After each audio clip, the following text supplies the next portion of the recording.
the respective publishers. For more information, please visit us on the web at nfradioreading.org.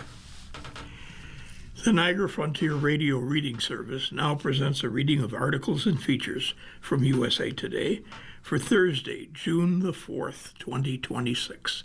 Your readers today, Jim Duffy and Ken Drost.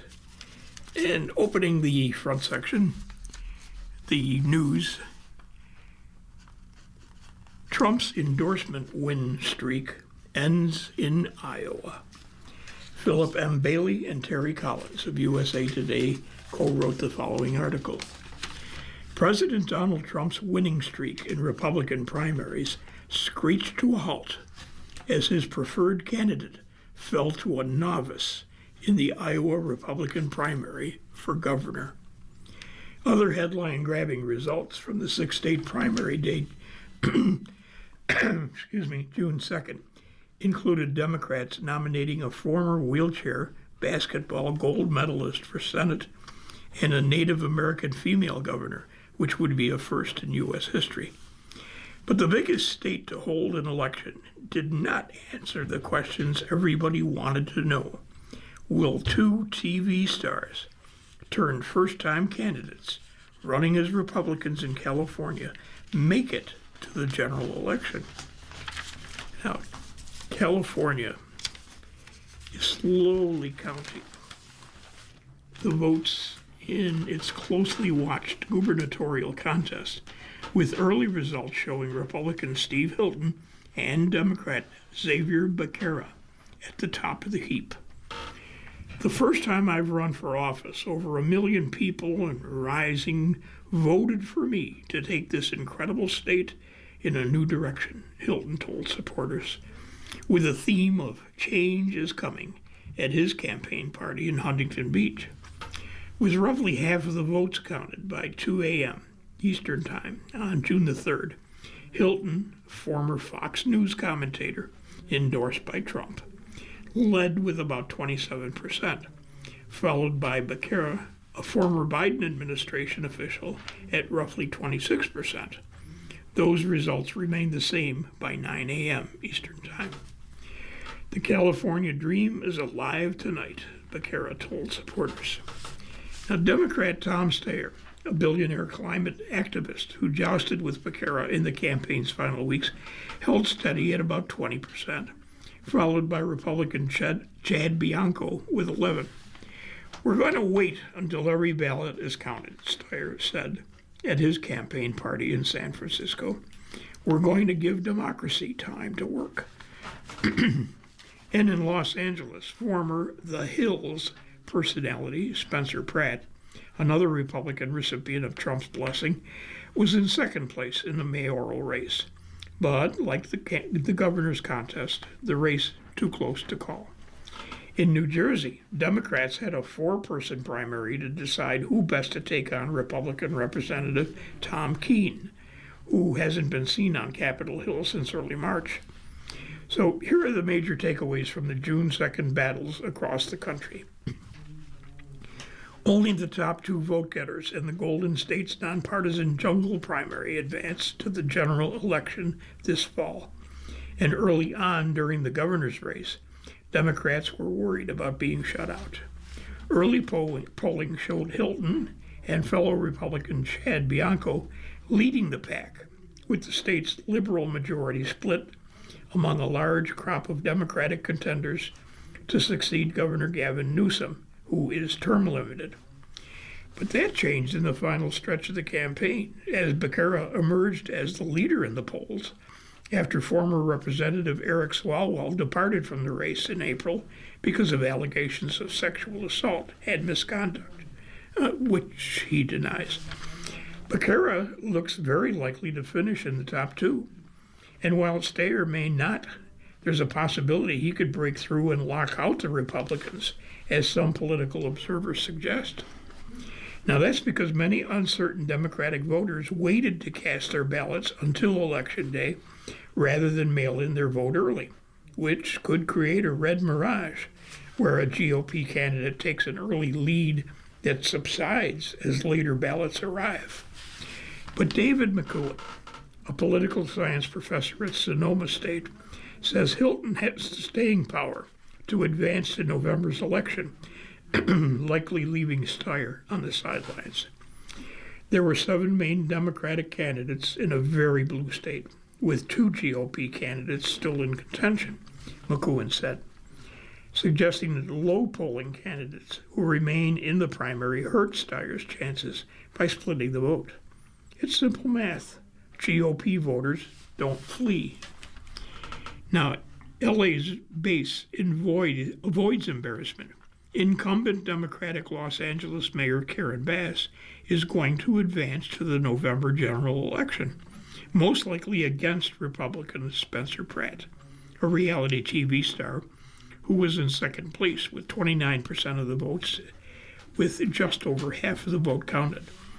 Bass led with 37% of the vote. His lead has narrowed by 4 percentage points. I'm sorry, her lead has narrowed by 4 percentage points, with 63% of the votes in by 9 a.m. Eastern Time on June the 3rd. We know what a city we have, what a city we can be. Tomorrow begins the second half of this journey, Bass told her boisterous supporters in Los Angeles after advancing past the primary. Progressive Democratic Socialist LA Councilwoman Nithya Raman was trailing in third at 22%. Now, Bass had appeared to be at some risk of an upset loss because of her low approval ratings. Pratt told reporters at his campaign party, "She knows it's on. I hope she's ready." So is the GOP on the defense in Iowa? In recent elections, Iowa has moved from a swing state to a reliably Republican state. But the retirement of Senator Joni Ernst and voter anxiety over Trump's trade wars have made Iowa Republicans unusually nervous. Forecasters have rated the 2026 Hawkeye State Senate race as competitive now that voters set the general election table with Democratic State Representative John Turek facing Republican U.S. Representative Ashley Hinson. Turek, a 2-time Paralympic gold medalist, drew national attention as a self-described prairie populist with an inspiring biography as a Paralympian, born with spina bifida because of his father's Agent Orange exposure during the Vietnam War. Hinson, a third-term congresswoman, sailed through the Republican primary with the help of Trump's endorsement, saying she would be the president's top ally if elected to the Senate. But she's also begun a pivot to the political center, emphasizing in a statement to USA Today Network, she will fight to make life more affordable. Hinson regularly highlights her support for Trump's One Big Beautiful Bill that included tax cuts on tips and overtime pay. Now, Democrats are expected to campaign against Hinson by spotlighting the ill effects of the Trump administration's trade policies on Iowa agriculture. Zach Lahn prevails in Iowa. Republican businesswoman Zach Lahn, who entered the Iowa primary race for governor as a virtual unknown, stunned presumed favorite U.S. Representative Randy Feenstra to win the party's nomination, CNN and Decision Desk HQ reported. Although Republican President Donald Trump endorsed Feenstra in the final days of the race, it was not enough to propel him across the finish line as he struggled to win over grassroots supporters and consolidate the field. The Associated Press called the race for Lahn at 11:50 p.m. local time, but Feenstra conceded much earlier. Lahn will face Democratic State Auditor Rob Sand, who ran unopposed. His toss-up in Jersey. Now, where in the world is Representative Tom Keene Jr.? That's been the question swirling in some New Jersey voters' minds after the GOP congressman's nearly 3-month absence from Capitol Hill because of an undisclosed health matter.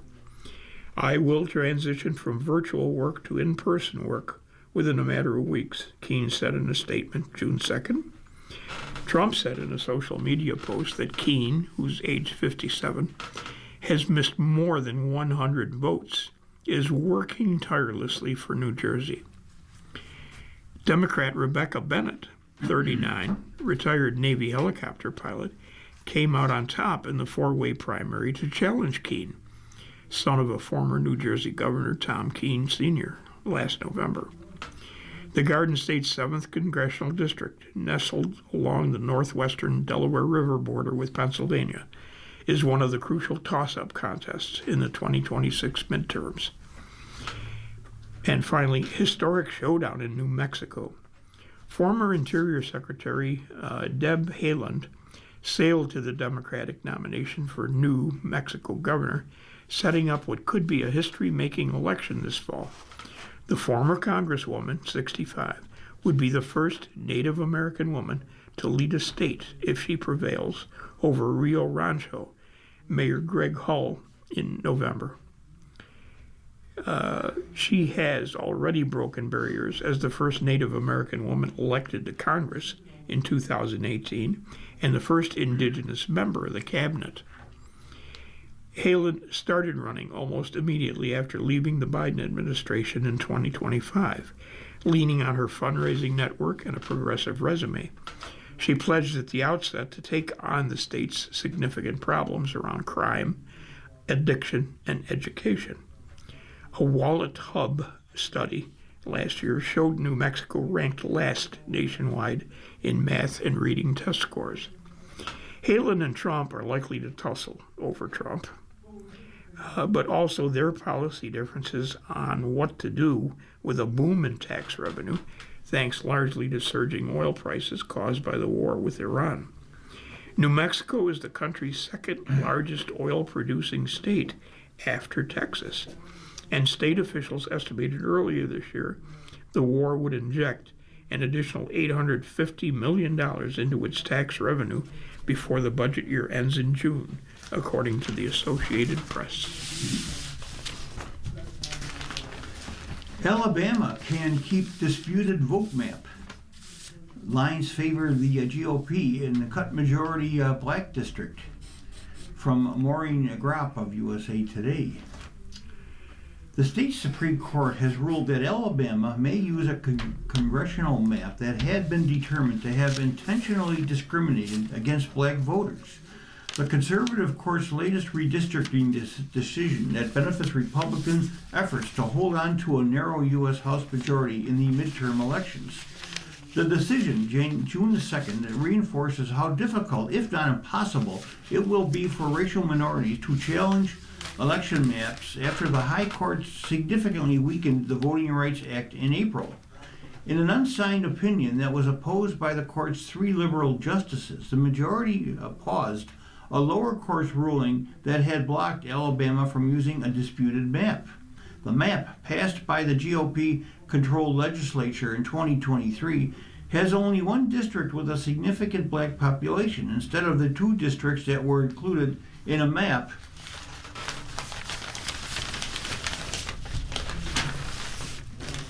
the lower court had directed the state to use. The Republican preferred map that 3-judge panel said was tainted by intentional race-based discrimination. We conducted a searching review of extensive undisputed evidence from legislators and a legislature and could not understand the 2023 plan as anything other than an intentional effort to dilute votes based on race, the panel wrote. We concluded that if this record did not rebut the strong presumption of legislative good faith, we doubted the presumption is ever rebuttable. But the Supreme Court said the panel wrongly interpreted Alabama's disagreement with the lower court's initial ruling against the map as proof of discriminatory intent. The majority also said the panel should not have blocked the map so close to an election because states are free to decide for themselves whether last-minute changes to an election are in their best interests. In a dissent joined by her 2 liberal colleagues, Justice Sonia Sotomayor said the majority's decision debases the democratic process by upending Alabama's entire election in the name of permitting Alabama to discriminate against black Alabamians. Intentional discrimination is the new standard the Supreme Court set in its April decision, Louisiana versus Kelly, for evaluating whether the voting power of racial minorities has been unfairly restricted. The Trump administration backed Alabama's argument that the lower court's ruling defied Louisiana versus Kelly and the Supreme Court should intervene. Alabama Attorney General Steve Marshall said the three-judge panel strained to find racial bias while overlooking numerous lawful explanations for the district lines, such as keeping similar communities together in the same districts and preventing two incumbents from having to run against each other. Kelly vindicates Alabama's position, Marshall wrote in the state's emergency appeal. Yet the district court decided in 1 week that Kelly changed nothing. In the majority's opinion, throwing out a Louisiana map for relying too heavily on race to sort voters, Justice Samuel Alito wrote that the Voting Rights Act requires evidence giving rise to a strong inference of an intentional discrimination. It's not enough, he said, that a map fails to provide a sufficient number of majority-minority districts. The new interpretation of the Voting Rights Act prompted several southern states to redraw congressional maps to eliminate minority-heavy districts, even when voting on this year's candidates had already begun. After issuing its decision, the court expedited finalizing the ruling to help Louisiana quickly impose a new map. And the justices directed the three-judge panel in Alabama to reconsider its 2025 rejection of the GOP preferred map, resulting in a new rejection in May that the state immediately appealed to the High Court. In response, NAACP General Counsel Kristen Clark said the Supreme Court is stripping black voters of power and voice at a speed that would put Jim Crow jurists to shame. Our message to communities remains the same. The best way to express dissent is by showing up at the ballot box this election season, Clark said in a statement. The state's map has been in contention since Alabama lawmakers drew new boundaries after the 2020 census that included one district out of 7 with a majority black electorate. African Americans accounted for more than a quarter of the state's overall population. You're listening to a reading of today's USA Today on the Niagara Frontier Radio Reading Service. The time is 12:17. Continuing, in 2023, the Supreme Court unexpectedly ruled against the state and rejected the map as a violation of the Voting Rights Act. The map the legislature passed in response to that decision is the subject of the latest ruling. In other redistricting decisions this year, not tied to the changes in the Voting Rights Act, the court allowed Texas to use the map drawn to help the GOP pick up as many as 5 additional seats in the U.S. House. The justice has also allowed California to use a map that could send 5 additional Democrats to Congress. The court declined to intervene after Virginia's Supreme Court blocked a new map designed to elect 4 more Democrats from the state. July 4th fireworks show will set a world record. Fireworks celebrating the United States 250th anniversary. Carissa Waddick of USA Today writes, a rainbow of colors will burst over Washington, D.C. on July the 4th in what organizers say will be the largest fireworks show the world has ever seen. For 40 minutes, flares of light will sweep across the sky above the National Mall.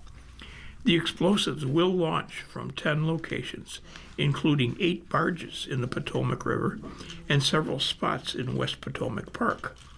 They'll also line the reflecting pool, creating a runway-like stream of pops, crackles, and fizzes, framing the Lincoln Memorial. The capital city's typical Independence Day show lasts about 18 minutes and includes some 10,000 pyrotechnics. This year's 250th anniversary celebration will use more than 860,000. No matter how many times I watch through it, I still see things that I didn't see the first time. Jason Farrell, one of the show's designers, told USA Today during a recent visit to the Newcastle facility where the show is being put together. Freedom 250, a White House-backed nonprofit planning the milestone celebration, tapped the sixth-generation family-run company Pyrotechnico to develop this dazzling spectacle. The only request they received? Beat the Philippines' 2016 record for the largest display in history. USA Today got a behind-the-scenes look at the show and talked with Pyrotechnico about what goes into putting on an extravaganza display. Tucked away on an assuming back road, surrounded by acres of grassy expanse and residential homes, Pyrotechnico's Newcastle facility houses hundreds of thousands of pounds of explosives. It is one of 13 locations across the company, locations the company operates across the country. Light poles scattered around the property are more than a half-century old. The U.S. government installed these during World War II, when Pyrotechnico transitioned its production to create flares for the war effort. In white and blue shipping containers, cardboard boxes filled with different fireworks, they're all stacked neatly. Michael Fox, Vice President of Operations at Pyrotechnico, has spent more than 40 years ensuring every piece is accounted for. On a particularly sunny recent Tuesday afternoon, he and employee Aaron Trautman stood in a small building packing and labeling fireworks for an upcoming July 4th show in Raleigh, North Carolina. It is one of the roughly 700 shows the company will put on for small towns and private groups during the weekend of celebrations. Fox and Trautman picked up egg-sharpened 4-inch and 6-inch shells. Each piece passes through at least 8 sets of hands before it launches into the air, according to Fox.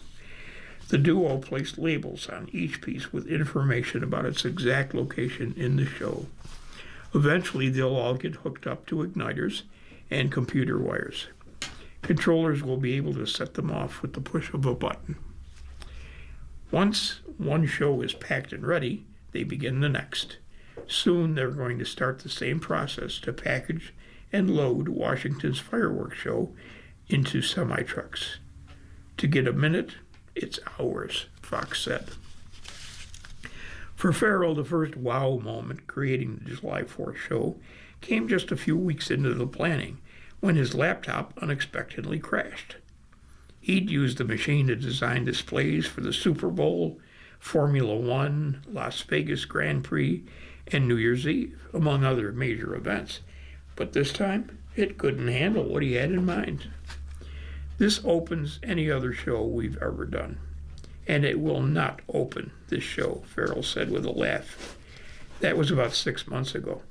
He and a team of other designers at Pyrotechnico brainstormed how they would dazzle those gathered on the mall and the millions expected to watch on TV. They decided on a panorama of fireworks sweeping over some of the city's most iconic monuments. Each of the 10 locations would blast off about the same amount of pyrotechnics as a typical 4th of July show in a mid-sized city. Breaking a record is incredibly important, but what we really want to do is to have people walk away believing they saw the best fireworks display of their lives, according to Stephen Vitale, CEO. Next, they handpicked rockets, candles, and fountains, choosing some from China, Italy, and Spain that few people in the U.S. have seen. Early renderings show some of the fireworks cascading like a water sprinkler, others moving and bursting in the sky in strange patterns. Designers paired those larger shells with smaller features, closer to the ground to give viewers multiple spots to look at during the lengthy show. And they timed everything to flow with music. Thousands of hours went into the production and the final version, and Vitale said the team will continue tweaking into the coming weeks. The work, he said, is about looking at a family on a picnic basket and the fascination they see in the lights and sound and the noise. Well, here's hoping the weather cooperates. President chooses Polt for National Intelligence Post. Housing agency chief lacks experience in the field. From Joey Garrison and Josh Meyer of USA Today. President Trump appointed Bill Polt, the director of the Federal Housing Finance Agency, as the new acting director of national intelligence, tapping a trusted ally with no previous experience in an intelligence role to replace Tulsi Gabbard. Trump announced the unusual pick of Polt in a June 2nd post on Truth Social. Trump said Polt, as the top federal official overseeing mortgage backers Fannie Mae and Freddie Mac, has deep experience managing the most sensitive matters in America, the safety and soundness of the markets. Trump credited Polt with overseeing $10 trillion in combined assets and mortgages under Fannie Mae and Freddie Mac, the federal government's two mortgage finance firms. Polt is 38, is the grandson of the founder of one of the nation's largest home builders, Polt Homes, which was established in Detroit in the 1950s. Polt is the founder of the private equity firm Polt Capital Partners. In his new role, he will oversee the U.S. intelligence community, composed of 18 agencies, including the Central Intelligence Agency and National Security Agency. He's tasked with gathering data and information on security threats domestically and worldwide. When asked about the appointment, Republican Senator Tom Cotton of Arkansas, chairman of the Senate Intelligence Committee, overseeing the Office of the Director of National Intelligence, said, "I have no observations on the matter." The ODNI under Gabbard underwent a major downsizing, with staff reduced or reassigned by 40% through an ODNI 2.0, an initiative launched last August. Gabbard was also accused of politicizing the office through the selective declassification of certain Russia-related intelligence assignments. Gabbard also raised alarms by participating in a controversial FBI seizure of 2020 election ballots in Georgia in January as part of the Trump administration's effort to prove election fraud in the election that Trump lost in the state to Democrat Joe Biden. Trump said Polt will remain in his position of director of the Federal Housing Agency, Finance Agency, and chairman of Freddie Mac. Polt has assumed a relatively high-profile and federal housing position that typically operates out of the spotlight. Critics say he has improperly used his position to go after Trump's adversaries, including Senate Intelligence Committee member Senator Adam Schiff, Democrat from California. In 2025, Polt accused Federal Reserve Governor Lisa Cook of claiming two of her mortgages as primary residence, leading Trump to fire Cook over mortgage fraud allegations. Cook, who sued Trump over her termination, remains on the board as litigation proceeds. Polt has also made criminal referrals targeting Schiff and New York Attorney General Letitia James over alleged homeowners insurance fraud. Schiff denied any wrongdoing in the mortgage fraud probe, which has stalled. Democrats lashed out at Trump this week for what they called the appointment of an unqualified political loyalist, saying the top intelligence position was created in the aftermath of the September 11, 2001 terrorist attacks to make sure all 18 U.S. intelligence agencies are working together to protect national interests and the American people. Americans have already seen Mr. Polt use the powers of his office at the Federal Housing Finance Agency to pursue the president's grievances and lend credibility to dubious prosecutions of Trump's perceived political opponents, said Senator Mark Warner, Democrat from Virginia, the vice chairman of the Senate Intelligence Committee. Elevating him to oversee the intelligence community makes clear that this president is not looking for an intelligence leader who will follow the facts or speak the truth to power, but rather someone who will be willing to shape intelligence around the president's wishes, regardless of the cost to the American people, according to Warner. Ned Price, a former CIA analyst and White House and State Department official in the Obama and Biden administrations also criticized Polk's appointment because of his eagerness to use his housing agency position to go after Trump's adversaries. The biggest news isn't that Trump is appointing someone without a national security background to a position that, by law, requires extensive experience. You're listening to a reading of today's USA Today on the Niagara Frontier Radio Reading Service. The time is 12:30. Ned Price posted on X is that Polte earned Trump's trust by using mortgage records to pursue perceived political enemies. Now, this top henchman will have access to some of our most sensitive intelligence and exquisite capabilities, Price said. That's why this is so noteworthy and concerning. Gabbard, the outgoing director of national intelligence, announced in May that she was resigning her post as the nation's top intelligence official because of her husband's bone cancer diagnosis. Her resignation is effective June 30th.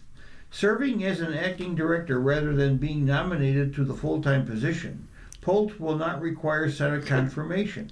Trump has not said whether he will nominate a permanent replacement to lead the nation's intelligence community. The Government Accountability Office, an independent investigative agency of Congress, in December announced it was investigating whether Polte abused his position and government resources to accuse Trump adversaries, including Cook and James, of crimes. The probe followed a request from 8 Democratic senators. Polte helped spearhead a Trump proposal to create mortgages with 50-year terms in a push to allow more first-time home buyers to qualify to purchase homes. But the plan was quickly abandoned amid widespread criticism. Although Polte doesn't need Senate approval for his new position, his appointment could affect key legislation that the upper chamber is currently considering. Reauthorization of the powerful Section 702 of the Foreign Intelligence Surveillance Act, or FISA. The statute enables U.S. spy agencies to gain access without a warrant to foreigners' texts, calls, and emails. And while it's designed to track enemy spies and terrorists, some lawmakers, including Republicans, say the communications of Americans can be swept up by the powerful surveillance tool also. Section 702 is set to expire on June 12th unless Congress intervenes. But Senator Ron Wyden, Democrat from Oregon, said Polte's appointment could and should complicate that already fraught process. At the ODNI, Polte will be intimately involved in overseeing FISA Section 702, where he could do vastly more damage, and the potential for abuse is nearly unlimited, according to Wyden. Republican Senator John Cronin of Texas told reporters on June 2nd, "I see no evidence of any qualifications for that job." Trump says Iran vowed no nukes, but could reverse course. The president says the supreme leader is now involved in the talks. This is a joint article from Francesca Chambers, Christopher Kahn, and Michael Loria. President Donald Trump said in a podcast that Iran has agreed to never have a nuclear weapon, but said the regime could change its mind before the deal under discussion with the United States is finished. They can change their mind, but that was one of the things they've had to agree. They've agreed to that. That was the big thing, Trump said on Pod Force One with Miranda Devine.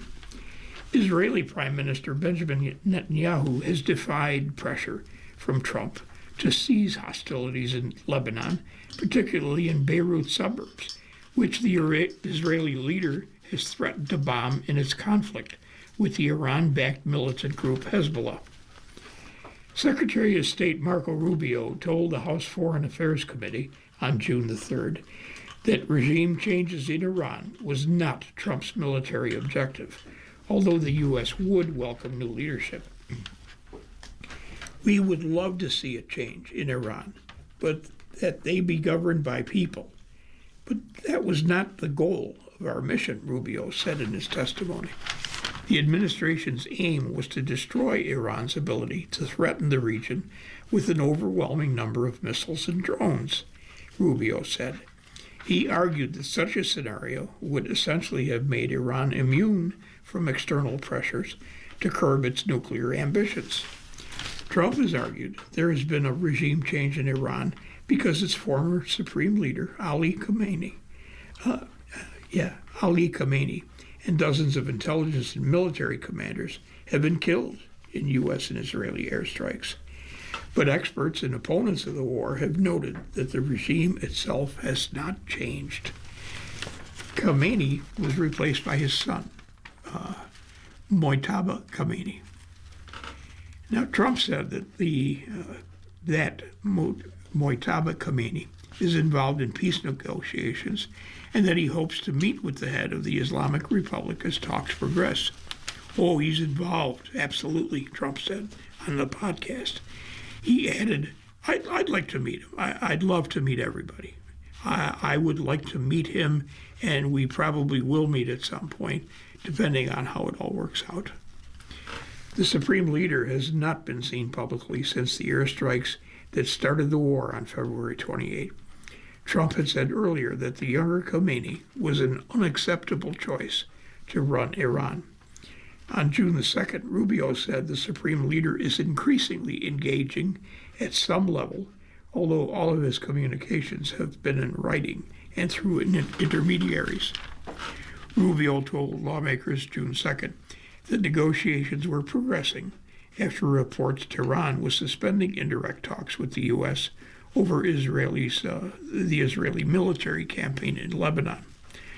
A long-term deal involving Iran's nuclear program probably would take months, Rubio added.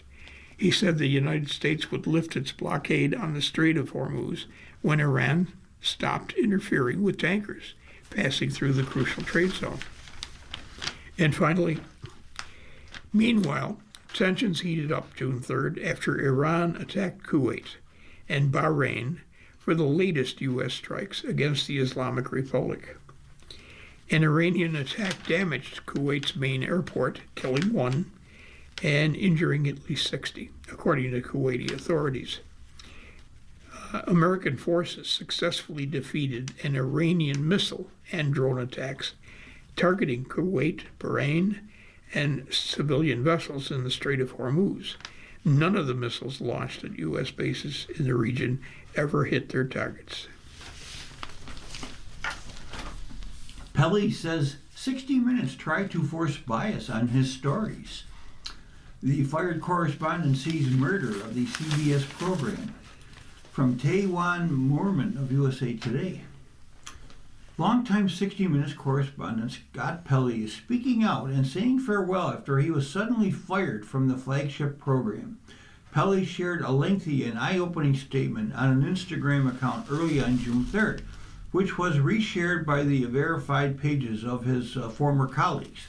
In the statement, shared across multiple images, he called the changes at the news program and at CBS heartbreaking. There has never been anything in America like 60 Minutes, Pelley began. The Sunday tradition is the most successful program of any kind in history. The journalist lauded the news institution's successes over the nearly 60 years of its existence. Pelley, who has been with the network for 37 years and on 60 Minutes for more than 20, said that when he and other colleagues began to take stewardship over from the Mike Wallace era, our responsibility was to expand energetically into a new age of media technology while preserving the values our audience expects. Now, the new owner of our network is casting this legend aside. The anchor's exit comes after a heated staff meeting, as reported by the New York Times and Status on June the 1st, in which he accused network editor-in-chief Barry Weiss of murdering the news program and laid into its newly hired executive producer, former tech journalist Nick Bilton. Weiss, who took up the role in 2025, has long been criticized for recent changes being made at CBS, while parent company Paramount has been accused, as Pelley put it, of attempting to curry a moment of favor with the Trump administration. He added, "The waste is heartbreaking." Pelley reflected on recent mass firings at the network, dubbed Black Thursday by the industry, reportedly including longtime 60 Minutes senior leaders such as executive producer Tanya Simon, executive editor Dragan Mihailovich, and correspondents Sharon Alfonsi and Cecilia Vega. In public statements, Alfonsi and Vega said their firings were politically motivated. He said they were good people who were silenced and cruelly fired without cause, he continued. They stood for fairness against the forces of political bias. They stood for professionalism against chaos. Pelley made eye-opening allegations about recent happenings at the network, including that new management has instructed me to inject falsehoods and bias into a politically sensitive story. He added, I've been told to include assertions that are unverified. To date, in every case, I have managed to ignore these instructions or refuse them. He also said that as of late, politicians have been invited to choose correspondents for interviews on the broadcast. He emphasized giving politicians control over 60 Minutes interviews is not how honest journalism is done. In one instance in which Pelley says new leadership wreaked havoc with incompetence and unprofessionalism, he alleged the news program came within 19 minutes of not airing at all. USA Today has reached out to CBS for comment. At 60 Minutes, we have fought harder than anyone knows to save the program that became an American icon, he wrote, before lamenting the collapse of values at the top. Concluding, Pelley thanked his colleagues, saying his heart was brimming with gratitude for their impact. I pray for a day when those people and their ideals are honored again, a day when sanity, competence, and courage return. CBS News terminated the correspondent 68 after more than 2 decades at 60 Minutes. USA Today understands leaving Pelley without severance or other benefits effective immediately. In a termination note obtained by USA Today, newly hired 60 Minutes executive Bilton told Pelley that he was hoping they could pave a path forward together following the misconduct, but said, you made it clear that you are not interested in such a path. A New Jersey health official sues ICE detention center operators. Scott Fallon and Eduardo Cuevas of USA Today co-write the following article. New Jersey's health commissioner on June the 2nd sued the operators of a controversial federal immigrant detention center, saying that they barred health inspectors from critical areas of the facility. State Health Commissioner Raymond Washington said that when his team tried to inspect Newark's Delaney Hall in late May, they were only allowed access to the privately run U.S. Immigration and Customs Enforcement facility's food service area, according to the 18-page lawsuit filed in state superior court. The state is suing GEO Group, which owns and operates Delaney Hall under an estimated 15-year, $1 billion federal contract. Delaney Hall has been at the center of the debate in New Jersey after President Trump's campaign promises to dramatically increase immigration enforcement across the U.S. Reports of labor and hunger strikes in late May over poor conditions at Delaney Hall, which has the capacity to house more than 1,000 people, drew protests outside the facility that resulted in clashes with police in recent days. Washington said he sent in the team after seeing complaints raised about crowding, poor ventilation, lack of medical care, unsanitary bathrooms, and other conditions at Delaney. Any facility housing people in New Jersey must meet basic standards under the law to prevent the spread of disease, keep food and water safe, and minimize health risks. Washington said in a statement, that includes Delaney Hall. Representatives for the GEO Group did not immediately respond to a request for comment.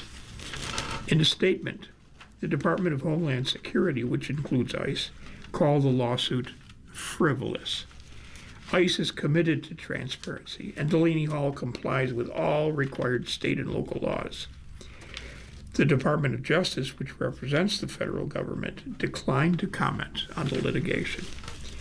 The state's lawsuit, filed by the state attorney general's office, said inspectors on May the 28th were not allowed to observe conditions in the medical unit, bathrooms, showers, or sleeping areas, or the facility's heating, ventilation, and air conditioning systems. You're listening to a reading of today's USA Today on the Niagara Frontier Radio Reading Service. The time is 12:45. Continuing, DHS said 4 state health department officials entered the facility around 11 a.m. on May 28th and inspected the food service department, including the kitchen, and they left at 12:30. The agency said it would continue to grant state and local inspectors access to the facility where appropriate. Now, DHS said ICE is regularly audited and inspected by external agencies, adding that all detainees get proper meals, quality water, blankets, medical treatment, and have opportunities to communicate with their family members and lawyers. The state health department routinely inspects medical facilities such as hospitals and nursing homes that it licenses, according to the lawsuit. It is also able to inspect other facilities, including a public or private place of detention, the lawsuit said. Governor Mike Sherrill, a Democrat, said that if GO Group had nothing to hide and that the conditions were as safe and sanitary as the company said and the Trump administration say, then there was no reason why health inspectors couldn't get full access to the building. The people of New Jersey deserve transparency and accountability, he said, the governor said in a statement, adding that she would use her office's full powers to advocate for detainees and their families. Sherrill and other state Democrats has called for Delaney Hall's closure. Turning to the money section of USA Today, shoppers ditching favorite brands. Price increases leading to drops, study finds. From Betty Lynn Fisher of USA Today. Strained by tighter budgets and product price increases, more shoppers are willing to ditch their favorite brand for a cheaper alternative, a new study finds. In a survey of more than 1,000 Americans by DOS, 60% of shoppers said they have dropped a brand they were previously loyal to because of an uptick in price. USA Today was given an exclusive first look at the study. Rising prices appear to be changing not just how Americans spend, but who they're willing to spend with. Sebastian DeBoerweer, DOS Vice President of Business Development and Marketing, told USA Today. DOS products help businesses automate inventory management. Now, what price increases is too much for loyalty? Younger female and lower income shoppers were more willing to drop their brand loyalty, according to the survey results. 61% of Gen Z and millennials said they had dropped a brand compared to 58% of baby boomers and 57% of Gen Xers.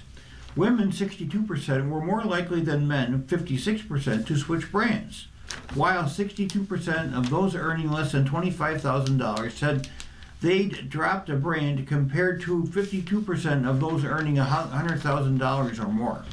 On average, a 16% price increase was enough to push shoppers away from their favorite brand, with the median being a 10% price hike.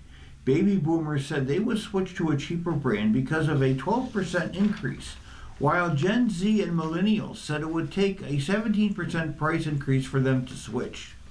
Among those who switched from a brand they were loyal to, 76% made the switch on groceries, 41% for personal care, 39% for household goods, and 39% for dining out. After dropping the go-to brand, 53% of those surveyed said they switched to a generic version, while 52% said they went to a cheaper name brand, and 48% moved to a private label or store brand. 41% stopped buying the type of product altogether. In another study released earlier this year by the Carney Institute, shoppers also said they were choosing cheaper alternatives. 37% of respondents said they substituted for less expensive brands. And why are costs going up the most? Or where are costs going up the most? Shoppers surveyed said they were feeling the pain of inflation the most in the grocery category, with 82% citing that as a category with the biggest increases. 76% of respondents cited gas and fuel, while 46% said rising utility costs sparked the most sticker shock. 42% said dining out and takeout had increased most for them. Respondents also shared the parts of their budgets that they have cut back on in the past few months. The top category was dining out and takeout, which is 62%, followed by vacations or travel, 48%, and 47% cutting back on entertainment and concerts. 44% said they cut back on social outings and date nights, while 38% said they pulled back on both hobbies and personal interests in higher quality or healthier groceries. Overall, consumers are becoming significantly more intentional when it comes to their discretionary spending, according to the brewery. Roommate culture spreading to the suburbs. As rents skyrocket, inquiries are booming.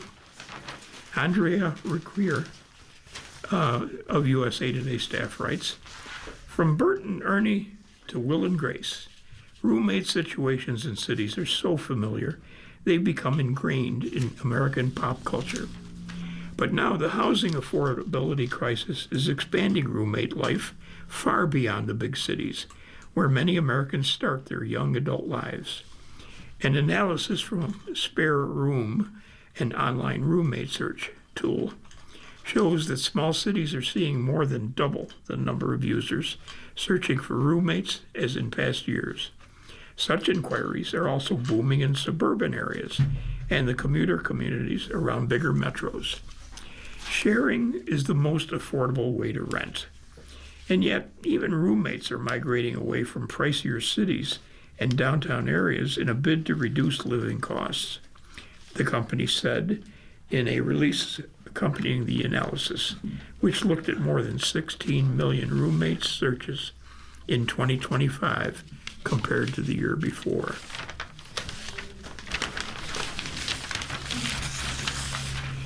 The trend is pronounced in a few key areas around the community, including the suburban communities surrounding Dallas-Fort Worth. Roommate searches are up 145% in single-family dominated Rockwall and have roughly doubled in Tomball and Conroe. USA Today's interactive rent tracker shows that rental costs in the DFW metro have risen 15% since the pandemic. Around Atlanta, where prices are up 17% since, roommates searches are climbing in suburbs, including Dunwoody, Brookhaven, and Sandy Springs. The lifestyle offered in the suburban Sunbelt areas also may correspond with the rising number of people who find themselves sharing a home in their 40s, 50s, and beyond, priced out of home ownership and renting solo, Spare Room's release said. In an earlier report, Spare Room showed that roommates ages 45 and older made up roughly 1/10 of the overall market a decade ago. But now they account for nearly a quarter of it. For more on rental costs in many American metro areas and how those costs have changed over time, see USA Today's online rent tracker. But the outward shift from big cities isn't just a Sunbelt phenomenon. Around New York City, for example, the Coney Island section of Brooklyn, one of the farthest parts of the city from Manhattan, saw roommate searches up 106%. Inquiries for the Ronkonkoma area of Long Island were up 128%. As of 2023, a whopping 1/2 of all renters were cost-burdened, meaning they spend more than 30% of their income on housing and utilities. That includes the 27% who spend more than half of their income on those expenses. With kids in school, retirement looks very different from Daniel Devise of USA Today. Retirement planning in America is largely focused on providing for the living expenses of retirees. What happens when you throw in a child? Americans are having children later in life, which means they are potentially more likely to retire before their kids have reached adulthood. More than 4 million school-age children live in households with a senior, according to KFF. I think it's a topic that's going to come up more and more, said Patrick Huey, a certified financial planner in Naples, Florida. You won't find much literature online about retiring with kids, but it's a topic worth exploring, retirement planners say, because your retirement might look very different when the plan includes school-age children. There are at least two distinct categories of retirees with dependent children. One group comprises parents who retire relatively young, perhaps because of a military job or financial windfall. Another group of parents have kids later in life, so their normal retirement date arrives before the kids have grown up. Either way, retiring with school-age children can be financially perilous. Doing it right can take years of planning. Lori Allen, a certified financial planner in Hermosa Beach, California, has a 2-year-old child. She's 43. Before the baby arrived, she had planned to go work optional sometime after age 55. Now, she's not so sure. Contemplating retirement with a kid at school really scared me in a way that I had not expected, Ellen said. Kelly Renner, a certified financial planner in Augusta, Georgia, works with couples in federal government jobs at nearby Fort Gordon. They often retire with school-age kids, and that requires preparation.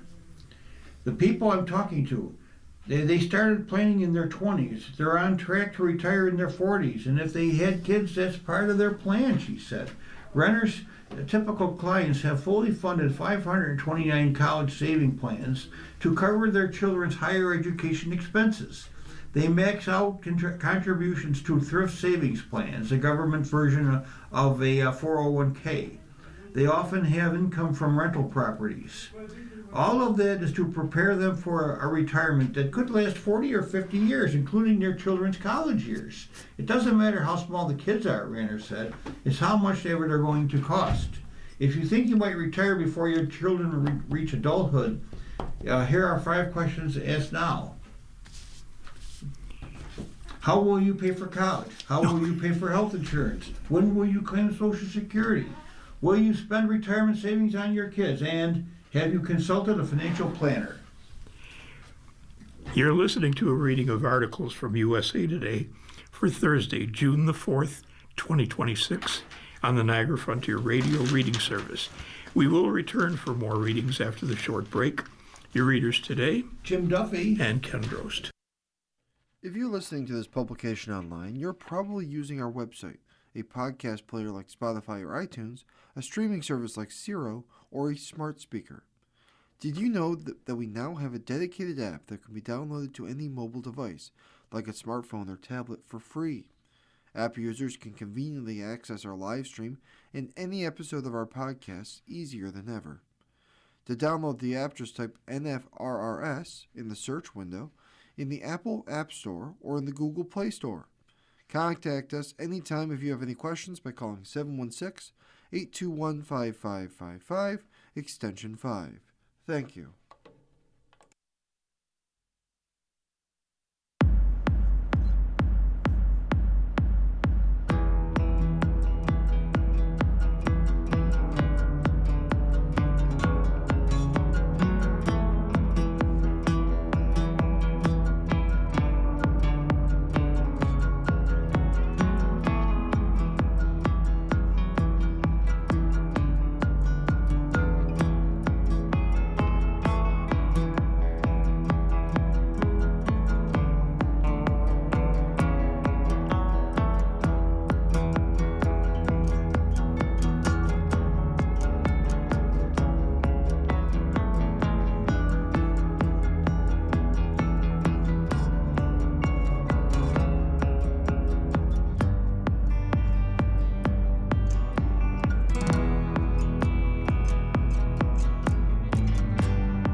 We'll continue now with our reading of articles from today's issue of USA Today. Your readers are Ken Drost. and Jim Duffy.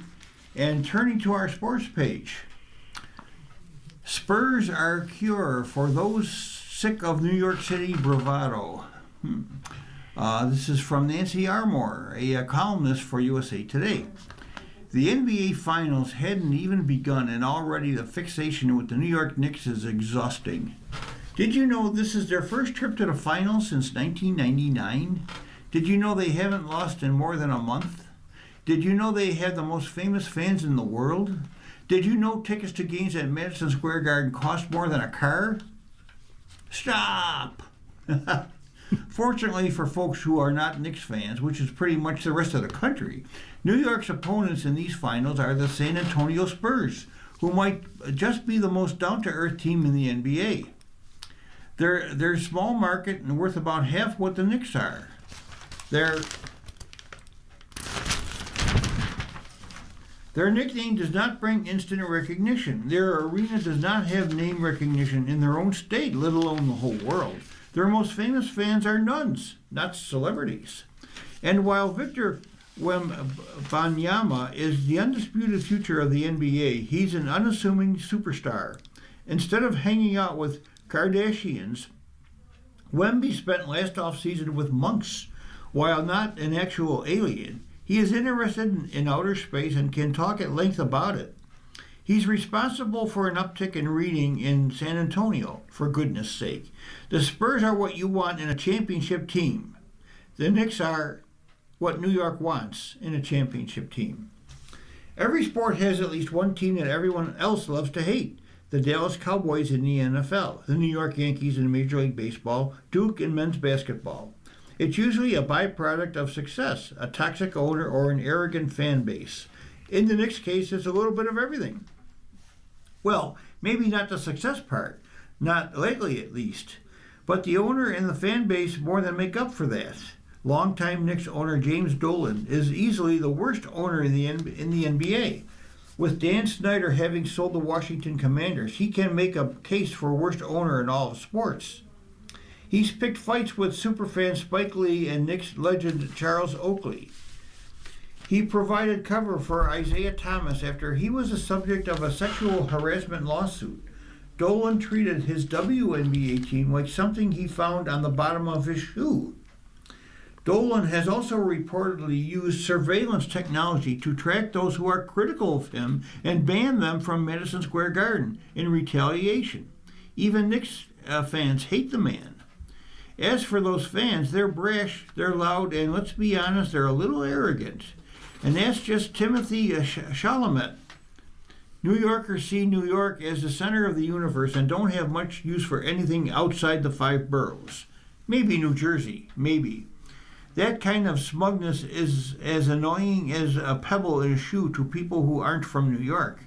Since we can't take our irritation out on the city itself, its teams become the proxy. The Knicks, the Yankees, the Mets, the Rangers. Whoever they're playing becomes everyone else's second favorite team. Yes, I know I left out the Giants and the Jets. They're too pathetic to hate. And if it's the postseason, the loathing ratchets up to another level. Which brings us back to San Antonio. The Spurs are an incredibly likable team on their own. This is the franchise of David Robinson, Tim Duncan, and Greg Popovich. This is the franchise that showed it really is possible for people from all corners of the world to work together. This is the franchise that has Wemby, who is revolutionizing the game in real time while also being an utterly decent human. San Antonio's bandwagon would need extra room regardless of who the Spurs were facing in the finals. That they're playing the Knicks makes them America's team. Come on, Spurs. Do the rest of the country a solid. The last thing anyone needs is to give New York another reason to brag about itself. Very good. Hurdle leaps to rescue a shining knight late. How's that for a confusing title? This is regarding the Stanley Cup Finals and a hockey player named Hurdle, Hertl. Mike Brame of USA Today writes, The Vegas Golden Knights are not the Montreal Canadiens or the Philadelphia Flyers or the Ottawa Senators. The Carolina Hurricanes faced their toughest opponents so far in the NHL playoffs June the 2nd and lost Game 1 of the Stanley Cup Final 5-4 in a back-and-forth game. They blew a 2-0 lead. They fell behind 3-2 and twice tied the score before falling on Thomas Hertl's winning goal with 3 minutes and 24 seconds left in the third period. The Hurricanes, whose forechecking frustrates opponents, found the same difficulties getting out of the zone because of the Golden Knights' forecheck. We didn't handle pressure particularly well, Hurricanes coach Ron Brindamore said. The winners and losers of Game 1, a turnover-filled game that both coaches are going to have to address. The winners, Golden Knights forward Thomas Hertl. He went through a 29-game goal drought that carried from the regular season into the playoffs. But his winning goal, his fourth goal in the last 8 games, as he worked a give and go with Colton Sissons. We gave him some time, Tortorella said. Took a little time, but the time was getting short. Once he scored, his game kind of changed. He's come through at a very important time and has given up some consistent minutes. Hurricanes forward Nikolai Ehlers. Carolina signed the free agent to a 6-year deal averaging $8.5 million. He reinforced why in Game 1 with his speed and his shot. His goal, 25 seconds into the game, was the third fastest in the history of Game 1s of the Stanley Cup Final. He made a nice move on a breakaway goal to make it 2-0. Now, Golden Knights' Braden McNabb, he's known more for his shot blocking and physical play than his offense. But he had 3 assists for his first time in a playoff game to help lead the Golden Knights offense. He was a +3 and blocked 2 shots for good measure. So who were the losers? The Hurricanes' first line, Sebastian Aho, Andrei Svechnikov, and Seth Jarvis. They continue to struggle in the playoffs. Aho put the puck over the net in a chance in close, and Svechnikov fanned on a one-timer. They had one good shift in the third there, Brindamore said. Everybody has to play well if you're going to win at this time of year. Your best guys have to get on the score sheet. Now, the Hurricanes' power play, that entered the game at a paltry 12.5% and went 0 for 2 with not many looks. And finally, the goaltenders.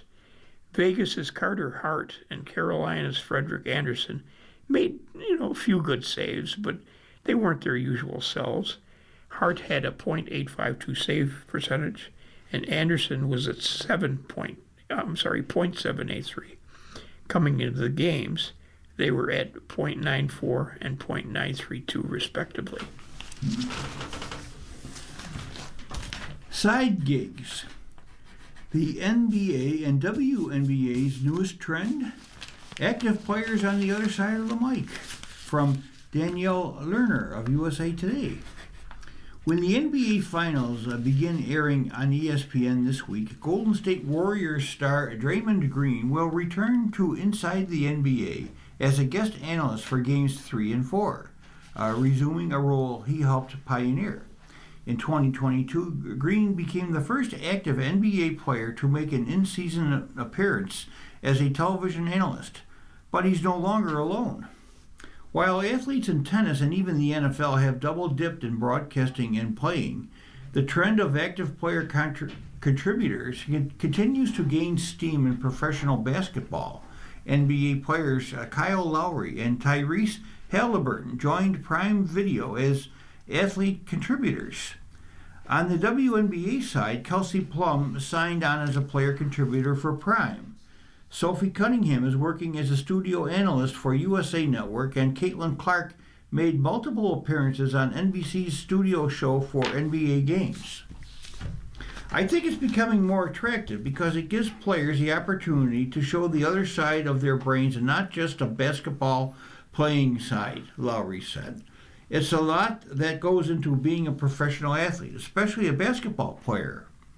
You have to continue to play basketball working on your craft, but you also gotta watch the film, study it, etc. Also having to explain what you're doing, how you are preparing yourself to the everyday fan is fun. Not all players are necessarily cut out for broadcasting.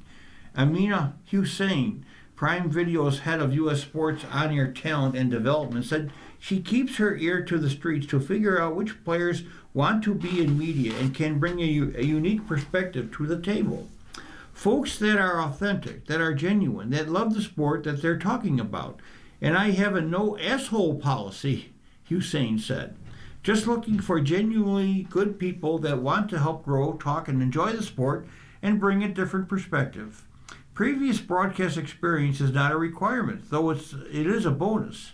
Cunningham, a guard for the Indiana Fever, previously served as a guest analyst on the Phoenix Suns pre- and post-game broadcast in 2022 and commented on college basketball for various networks. Jeff Benke, a USA Sports executive producer, said the primary reasons the network recruited Cunningham were her personality and recognizability. She says what's on her mind, and she is also passionate about the game of basketball, Benke said. I think anytime you can get that in the moment, on the field, on the racetrack, on the court, information, and personality weaved into a broadcast, it's a great thing. While fans are used to seeing retired players as talking heads on TV, active athletes are behind the scenes in the locker room every day and can draw from their current experiences to paint a picture. Lowry, who just completed his 20th NBA season, said taking the Prime gig was a no-brainer because it set him up for a smooth transition from playing to broadcasting whenever he's ready. Halliburton, meanwhile, is unsure whether his arrangement with Prime will continue next season when he returns to the court or whether he'll pursue a broadcaster career after retirement, but he's happy to have options. It's definitely a possibility, Halliburton said. I've had a lot of conversations about do I want to coach or whatever, but me at 26 years old, I'm sure my answer would be very different when I'm ready to give up or stop playing. So it's hard to say right now. Cunningham is a long way from retirement too, but she said she has broadcast aspirations right now. She's grateful for her opportunity with the USA Network and hopeful that more active players will become contributors. I think hopefully this opens up more for other players to do what they are passionate about and get your feet wet a little bit while you're still playing, Cunningham said. When the ball stops bouncing, you're setting yourself up, and I just think it's really cool that companies are starting to invest in us because they see us more than just basketball players. Rory aims for Jack's place. Adam Schupak of Golf Week, part of the USA Today network, writes, Dublin, Ohio. 2 years ago, in April, the weekend before Rory McIlroy won the Masters to complete the career Grand Slam, McIlroy had lunch with Jack Nicklaus, and the six-time Green Jacket winner asked McIlroy how he intended to play Augusta National. You want all of it? McIlroy asked. Yeah, give it to me, shot for shot, Nicklaus answered. And so Rory went through it, shot for shot. Nicklaus recalled on June the 2nd, during a press conference ahead of the Memorial Tournament at Muirfield Village Golf Club, the club he founded in his hometown. And he said, what do you think? And I said, well, I wouldn't change a thing. I think it's exactly the way you should play. He varied from it one time. He varied from it on the third hole. He said if the pin was left, he was not going to drive it, but he would drive it every other time. Well, he drove it on Sunday, on that, and put it right at the base of the hill and made birdie. But he gave himself a chance to make more than that. But the birdie probably won the tournament for him that first year. Now this year, McIlroy joined Nicklaus in another exclusive club, becoming just the fourth player to repeat at the Masters.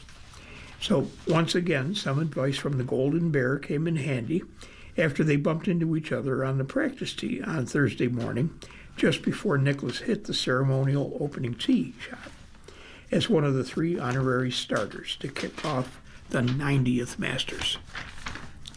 You're listening to a reading of today's USA Today on the Niagara Frontier Radio Reading Service. The time is 1:15. Continuing, I put my hands on his shoulders and I said to him, "No effing double bogeys," Nicklaus recalled. He did end up making last couple of rounds, but he didn't make any of the first 2 rounds. So I was very happy for Rory. I was delighted for him. I've been a big Rory fan.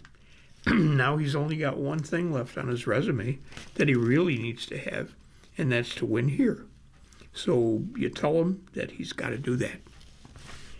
Nicklaus' stiff examination at Muirfield Village has been McIlroy's kryptonite. This week marks his 14th appearance here, and his best finish is a tie for 4th in 2016, one of the 5 top 10 finishes.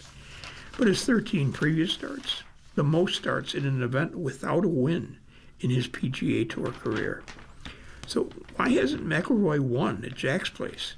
So even Nicklaus is befuddled. Well, maybe because he hasn't asked me. I don't know, he said with a laugh. I think that this golf course is a golf course that really requires patience. I didn't design it for big hitters, didn't design it for short hitters. I didn't design it for the middle. I tried to design it so we could take care of everybody. Try to give a fair shake to every kind of player. And when you get that, you can't just stand up and just whack away at it on every hole. I tried that in my early years. I didn't do very well.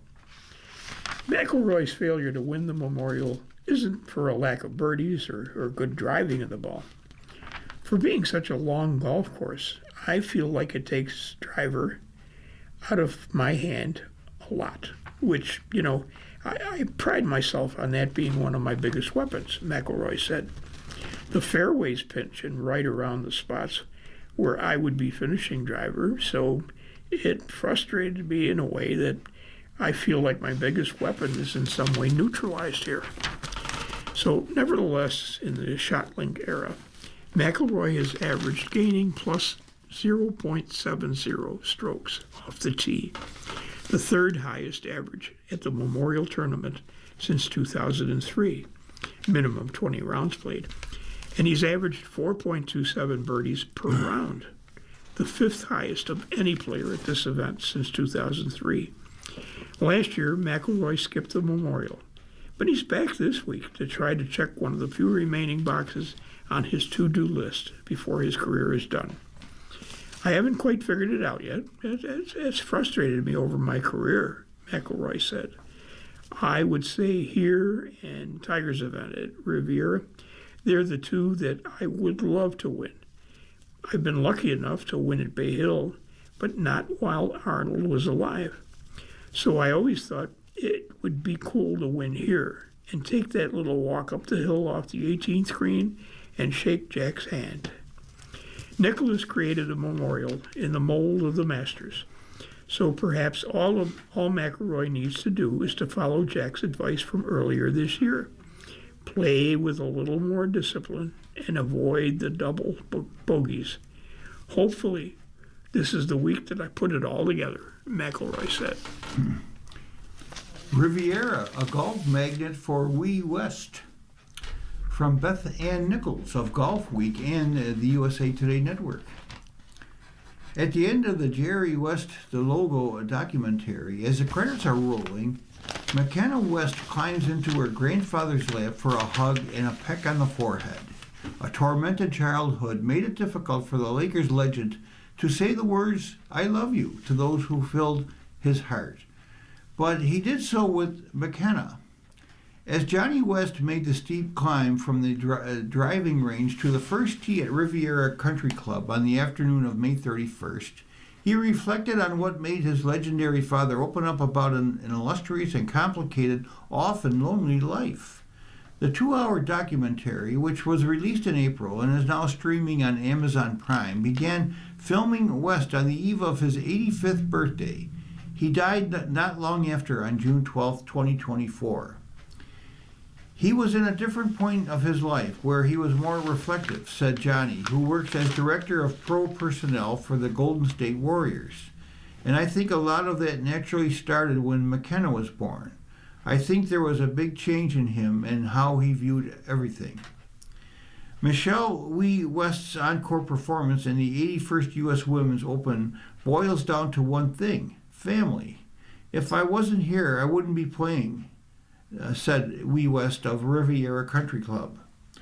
After winning the U.S. Women's Open in 2014, Wie West's 10-year exemption was extended due to the birth of the couple's second child, Jagger Jerry Yun West, in October of 2024. Jerry West and family used to live on Capri Drive, the same road that leads to Riviera off Sunset Boulevard. Jerry, who at one point played off a +4 handicap, was a member at both Riviera and Bel Air Country Club. Johnny notes that for more than 40 years, West held the course record of 63 at Bel Air and still holds the back nine record of 28. Unbelievable hands, great putter, great chipper, said Johnny of his father's golf game. Could hit it far, could hit it both ways. From 2010 to 2013, the NBA Hall of Famer was the executive director of the Northern Trust Open at Riviera, calling it a highlight of his career, being able to raise money for the Los Angeles community that had given him so much. Before Wie and West were wed in August of 2019, they hosted a Ryder Cup-style match at Riviera for wedding guests. This week, dozens of family members will be out to watch a retired Wie West compete in the first U.S. Women's Open ever staged in the Los Angeles County. Johnny will be on the bag, and 5-year-old Kenna will continue her role as sports psychologist. Her best advice for Mom: if she gets nervous, take a drink of water. After a tough showing last month at the tournament she hosts, the Mizuho Americans Open, Wie West aims to follow her own advice. When Kenna plays in a tournament, I tell her it doesn't matter your results. I just want you to try hard and have a good attitude, said Wie West. There were times at Mizuho when I did not have a good attitude. Wie West admired her father-in-law's legendary disdain for losing and was inspired by his stories from the past. She once said she was shocked to learn that when Jerry West first joined the league, everyone in the NBA had a second job. Courtside tickets at Lakers games went for $7.50. She likened it to the work of the LPGA's 13 founders did more than 75 years ago when Patty Berg won the first U.S. Women's Open in 1946. The prize of $5,600 was issued in U.S. war bonds. The dynasty-building West battled bouts of depression throughout his life. He talked openly in the documentary about the difficult chapters of his life off the court, such as the death of his beloved older brother David in the Korean War, and the trauma of having his casket placed by the family's Christmas tree at his father's request. West suffered greatly at the hands of his father, and the solitary work of perfecting his jump shot provided a welcome escape and purpose. I feel like he was one of the first athletes who really openly talked about mental health, said Wie West. West's family was featured prominently throughout the film, along with many of basketball's all-time greats, such as Michael Jordan, Magic Johnson, and Shaquille O'Neal, who considered the loyal, brilliant, and generous West a mentor, friend, and father figure. I've talked to so many people who have watched it, and they're like, don't say anything, but I cried so much, said Johnny. As Wie West worked on the range the May 31st afternoon, her mother, Bo, was by her side, watching closely. Her father, BJ, a retired professor, was back at the house, looking after the grandchildren. In many ways, Riviera marks a full-circle moment for Wie West, the one-time prodigy, who grew up carrying the weight of the women's game on her 6'1" frame. Maybe this is it, right? She said just before teeing off the first at Riviera.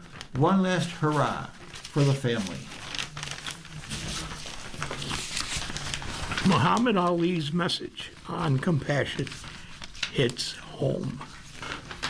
Lani Ali, Muhammad's wife, writes this article as a special feature for USA Today.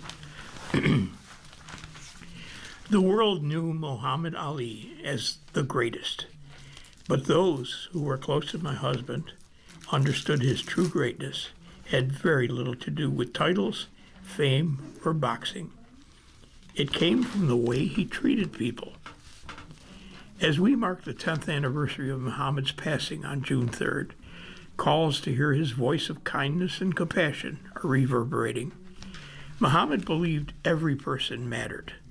He had a remarkable ability to make people feel seen and cared for.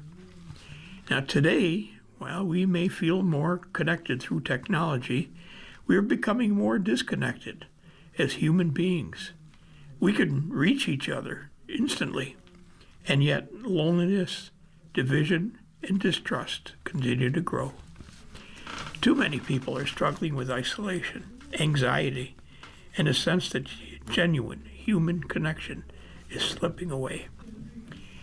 In his first papal encyclical, Pope Leo XIV repeatedly emphasized the importance of compassion and prioritizing humanity over technology, entrusting an algorithm in practice with the power to select who is worthy or not, without anyone bearing responsibility for that judgment, is to hand over the task of redefining the boundaries of human possibilities, he wrote. When relying on AI and other technologies, injustice goes unnoticed, and compassion, mercy, forgiveness, understood not as mere appearances, but as real political actions, gradually disappearing from view. We are living in a culture where outrage is often rewarded over understanding. Many are becoming quicker to judge, slower to listen. Political, cultural, and religious differences are increasingly pulling us apart, separating us as families, communities, and as a nation. Muhammad never allowed these differences to distract him from his purpose, that was uplifting others and inspiring hope. To him, it didn't matter where people came from, how they prayed, or whether they agreed with him. The lesson feels especially important right now. Through the Muhammad Ali Index, that's a global study exploring compassion across communities, we are hearing a remarkably consistent message from people around the world. They want to connect. They are hungry to feel seen, heard, and valued. Early 2026 findings from the index show there are a growing number of stories about neighbors helping neighbors, local food drives, peer support. Community service remains strong, among the most consistently positive stories in American public life. Stories about acts of kindness grew 60% year over year between 2024 and now, while self-compassion grew 111% over the same period. At a time when outrage often dominates headlines, these findings tell us something significant. Compassion resonates deeply with people. What we are learning is real compassion is not passive. It's choosing to look suffering in the eye and not turn away. Listening, showing up, and helping another person in need in whatever way we can. Muhammad always saw the homeless person sitting alone and tattered in the shelter of a doorway. He understood he couldn't solve the bigger problem at that moment, but he could help the person in front of him. Sometimes people just need to know they are seen and somebody cares. June 3rd, Louisville, Kentucky, and across the United States, thousands of acts of compassion will take place through partnerships with Metro United Way and other organizations as part of the first annual Days of Compassion, whether by helping a neighbor, supporting a family, or spending time with someone who feels alone. These efforts may sound small, but Muhammad understood something powerful. One simple act of kindness can spark a flame of compassion that can change someone's entire day, sometimes even their entire life. Additionally, the Muhammad Ali Center, alongside partners including the PwC Foundation, is exploring how compassion-based leadership can play a greater role in education and civic life. Young people today are growing up in an environment shaped by polarization, online outrage, and social disconnection. Technical knowledge alone will not prepare them for a successful and fulfilled future. They also need human skills like empathy, listening, resilience, dignity, the ability to disagree without dehumanizing one another. If we want a future of promise, we cannot leave the next generation to learn compassion accidentally. Later in life, when Parkinson slowed Muhammad's body, it never slowed his compassion. He believed greatness is measured not simply by personal achievement, but by how we treat each other and how we lift those around us. At a moment when anger, division, and dehumanization are rewarded almost everywhere we look, this idea is not merely a personal philosophy. It is essential to being human and to building a better world for us all. You're listening to a reading of today's USA Today on the Niagara Frontier Radio Reading Service. The time is 1:31. Red Caped Korda hopes to end as U.S. hero. From Beth Ann Nichols of Golf Weekend, the USA Today Network. Kelly Korda stepped out of a courtesy car June 2nd at the Riviera Country Club wearing an oversized Nike ensemble that resembled a red cape. Underneath was a men's U.S. national team soccer jersey with the number 13. The number wasn't an ode to Alex Morgan, the soccer star who happened to be on site at Riviera. Korda, who doesn't watch soccer, didn't even realize the connection. The number 13 happens to be her favorite number because her parents, Peter and Regina, were born 13 days apart, and her 13th U.S. PGA title was a major. A lot of people think Friday the 13th or the number 13 has been an unlucky number. But I've always loved the number 13, she said. I know that the World Cup is starting next week, right? So there's no better place to kind of be patriotic than the U.S. Women's Open. The statuesque Korda wasn't wearing the cape, which is technically an oversized pleated mini dress, for her Access Hollywood hit with Kit Hoover, who stood on a box for their lengthy chat. But by then she had already made a statement. From there, Korda made her way to the interview era for the 81st U.S. Women's Open to talk about the major she wants the most. If anyone on tour should be wearing something akin to a cape, it's Korda, the woman who has won 3 times and lost to only 9 players all season. She's the undisputed favorite this week, the heavyweight who's now only 4 points shy of the LPGA Hall of Fame. Definitely don't think of myself as the face of the sport, said Korda, when asked about the overall popularity of women's golf.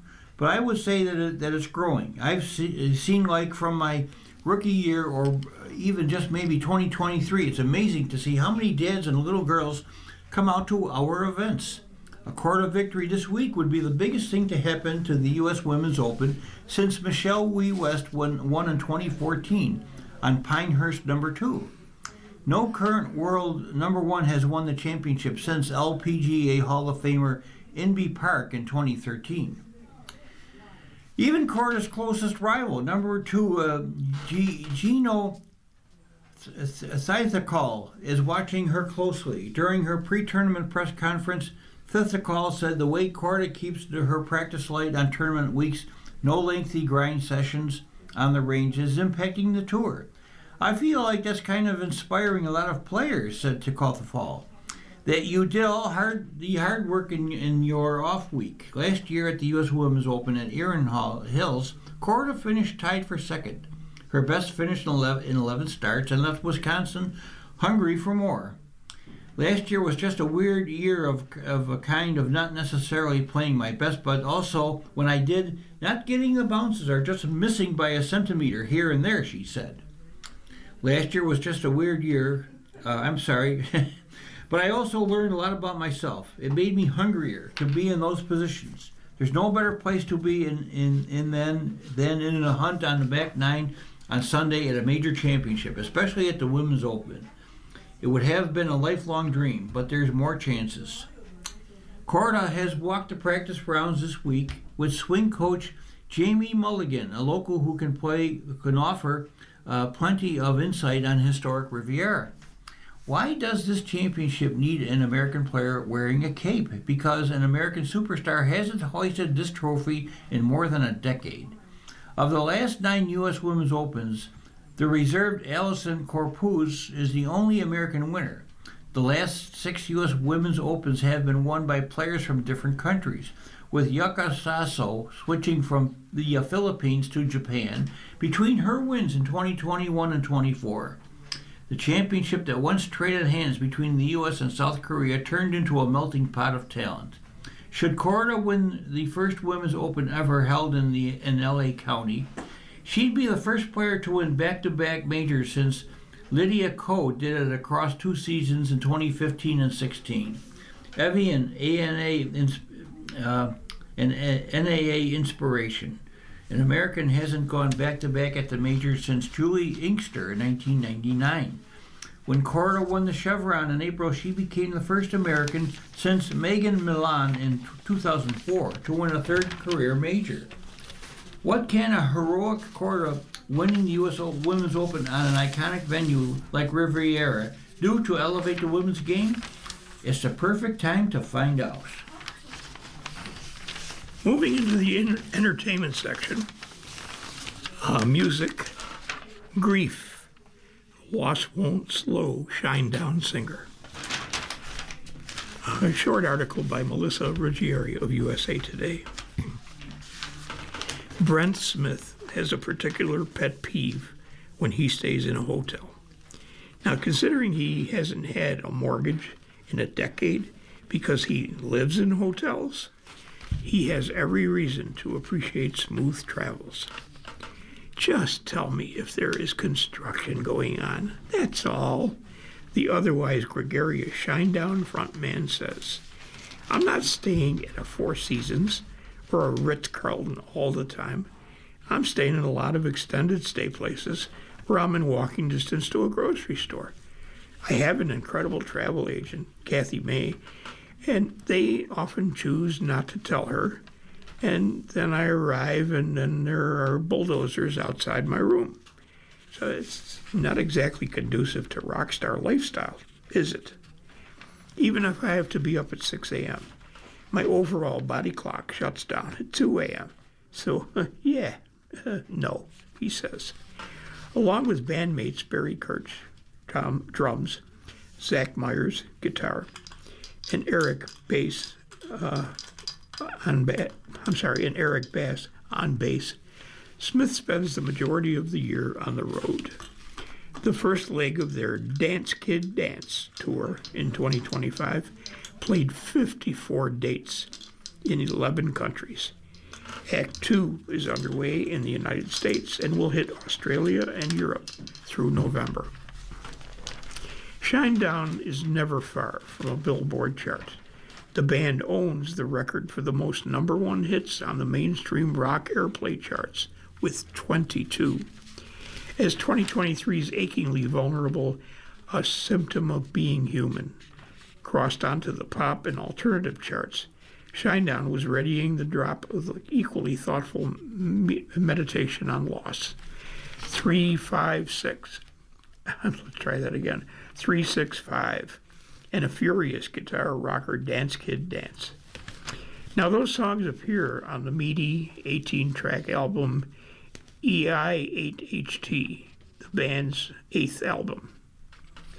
As Smith, 48, sings in 3-6-5, a lot can happen in a year.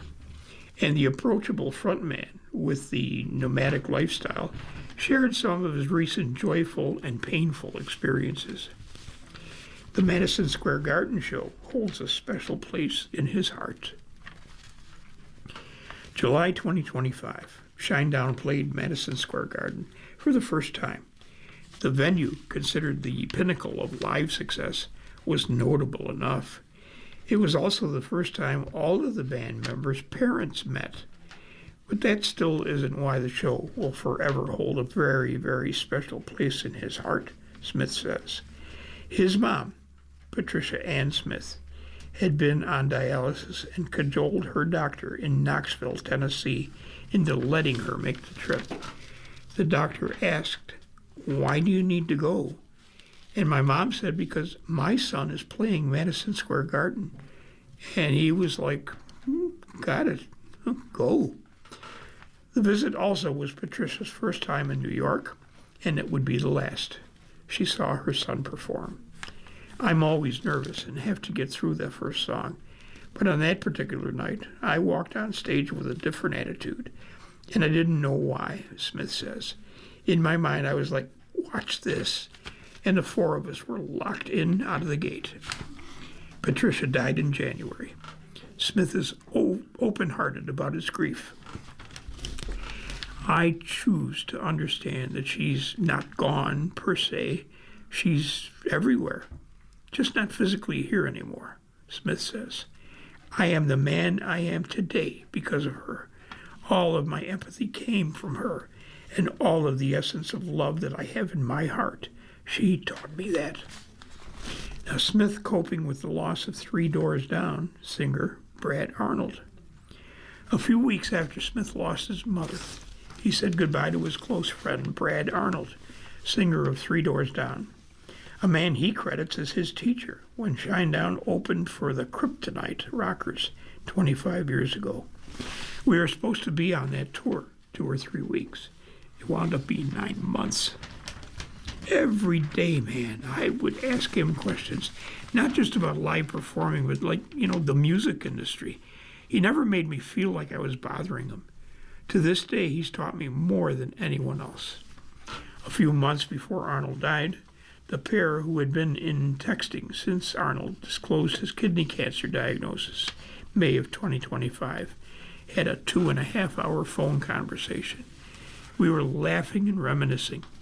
As soon as he spoke, you could just tell that it was still him. But he was just so sick, Smith says. If there was ever a soul on this planet where this planet should be grateful he existed, it's Brad Arnold. And finally, Shinedown is not afraid to talk about mental health. From their first crossover hit, 2008's Second Chance, all the way through Get Up, Monsters, Daylight, and A Symptom of Being Human, Shinedown has never shied from writing about mental illness and delving into mental health conversations. It's a reciprocal openness between the band and its fans. We're very approachable, Smith says. I walk around in shorts and a t-shirt, and, it's set time at 9 o'clock. I turn it on because, it costs a lot of money to go to concerts now. And you're going to get every ounce of me for those 2 hours. Smith says Shinedown represents 2 decades of a band not afraid to talk about mental health and lovers that fans don't feel, and loves that fans don't feel like that there's a barrier. Sometimes the interaction turns heavy, but Smith is also a worthy counselor. If, somebody says to me, "You saved my life," I will say to them, "I didn't save your life. You saved your life." He says all we did was maybe help you understand that the world is much cooler with you in it. You're listening to a reading of today's USA Today on the Niagara Frontier Radio reading service. The time is 1:44. This is a movie review. Masters has fun flexing its 80s roots, from Brian Truitt, a columnist of USA Today. Masters of the Universe is the kind of popcorn movie that only feels right, accompanied by a big delicious bowl of outrageously sweet breakfast cereal. Directed by Travis Knight of Bumblebee fame, the fantasy action adventure brings back the 1980s heyday of He-Man with contemporary themes and flair, plus, of course, big muscles courtesy of human action figure Nicholas Galitzine. While similar Reagan-era franchises such as G.I. Joe and Transformers might have gotten their high-profile cinematic reboots earlier, Masters of the Universe, which received 3 out of 4 stars, rated PG-13 in theaters June the 5th, is the most faithful to those glorious toy box years, with playful sincerity, cheeky humor, and over-the-top goofiness.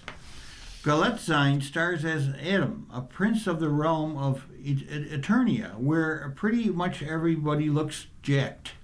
As a pint-sized not warrior, if a 10-year-old, he was sent away alongside a magical powered sword to Earth when his home was attacked by the evil forces of Skeletor, played by Jared Leto.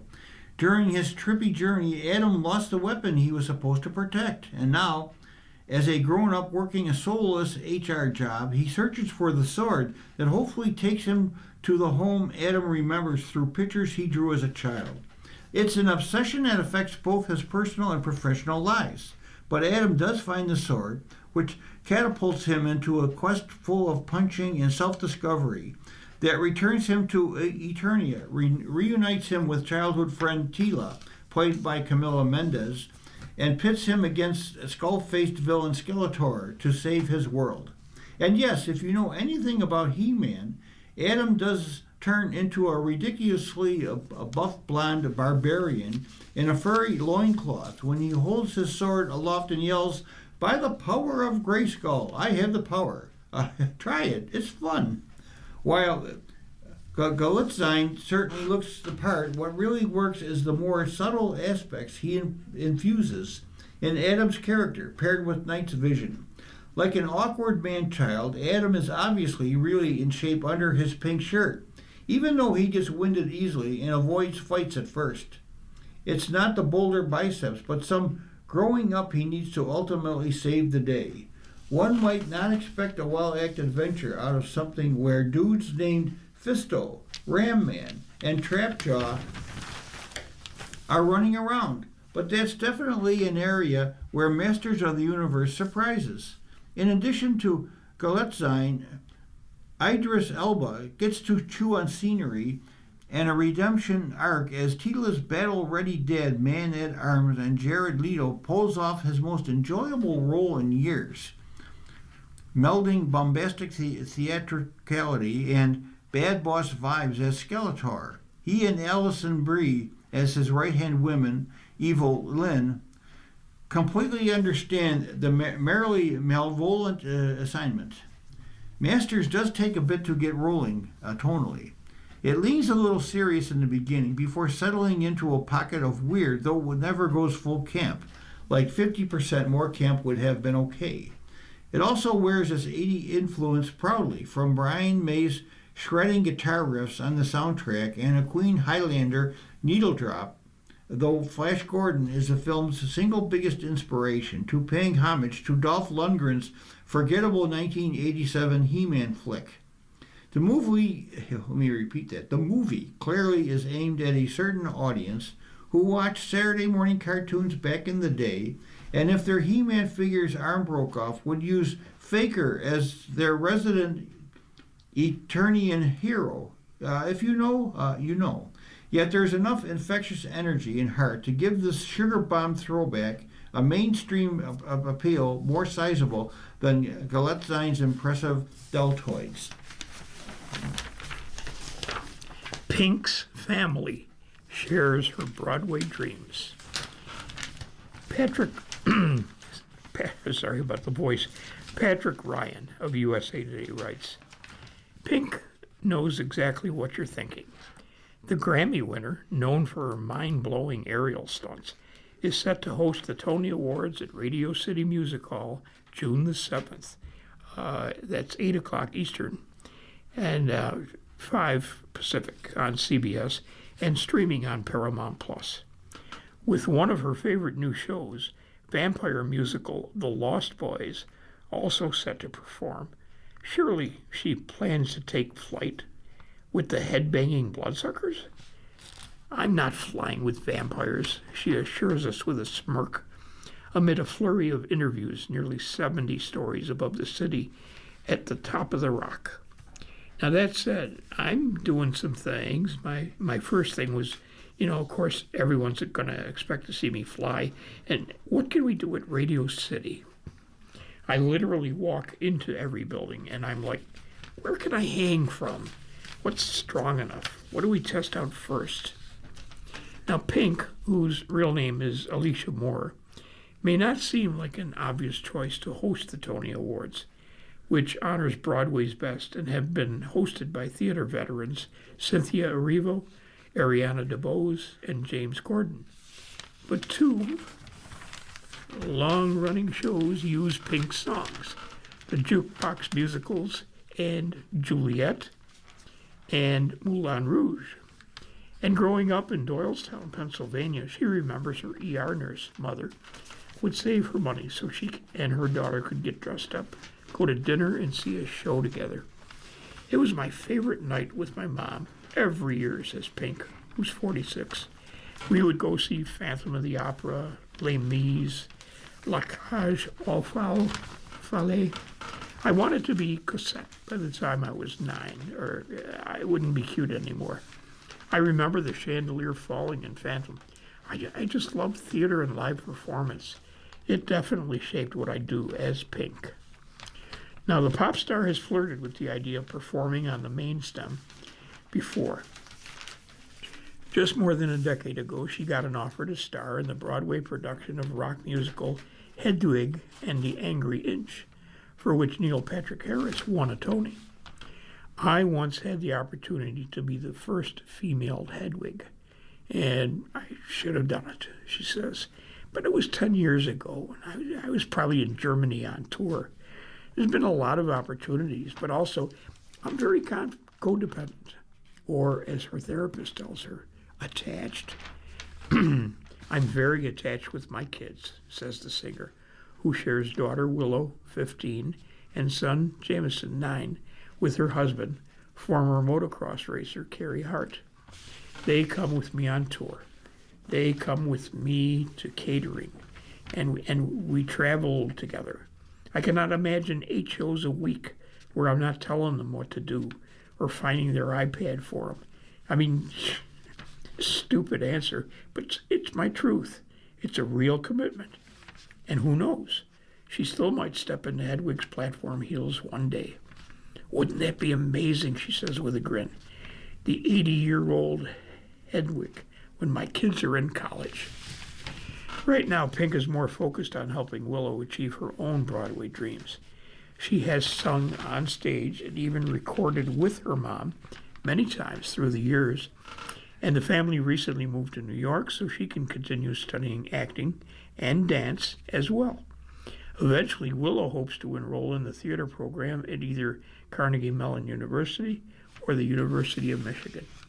She's amazing, Pink marvels. She's more talented than I ever was.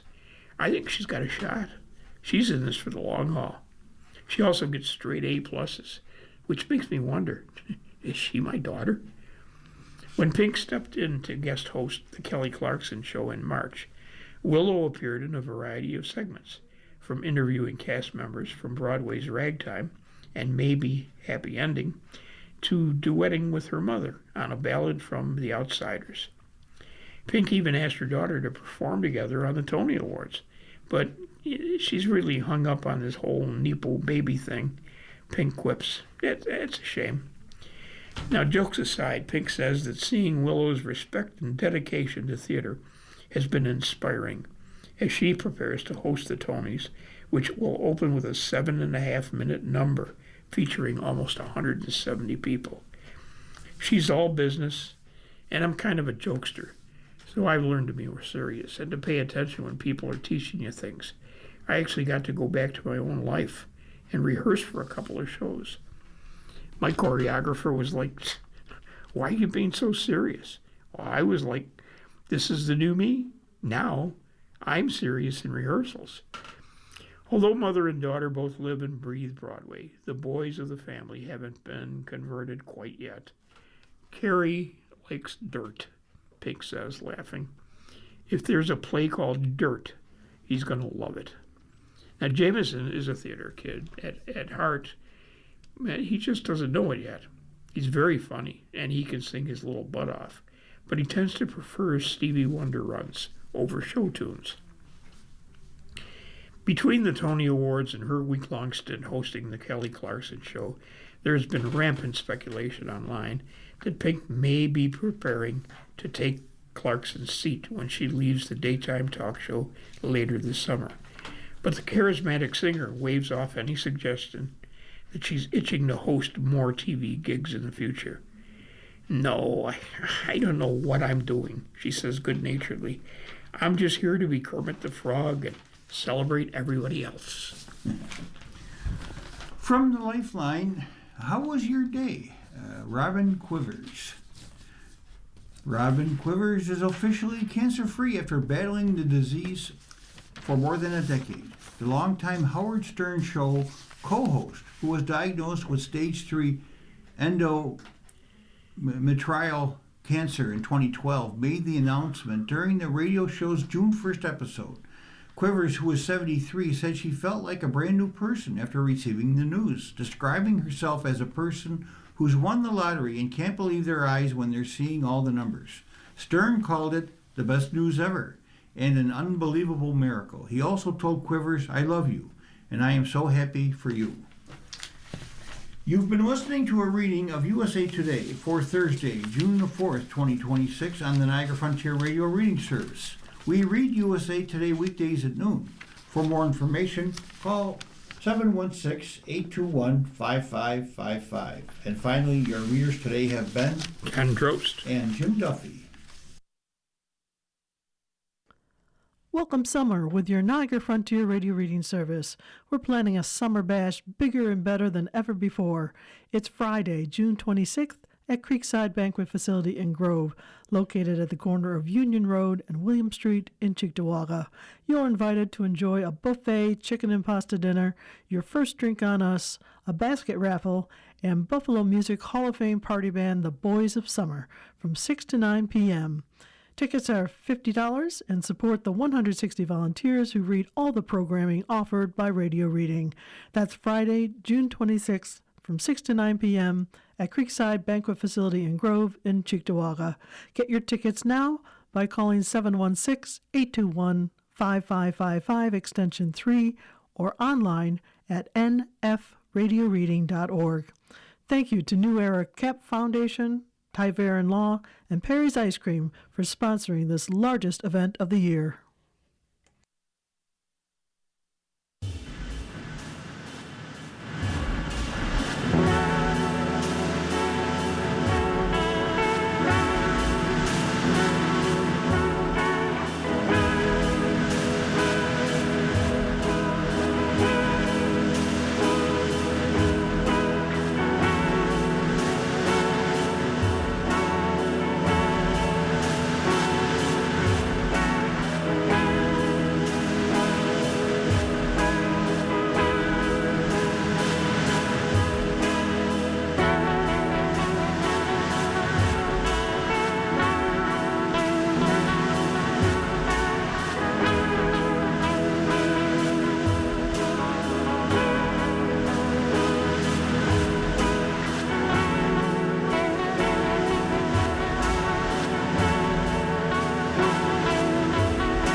following program is intended for listeners who are blind, have low vision, or have another print disability.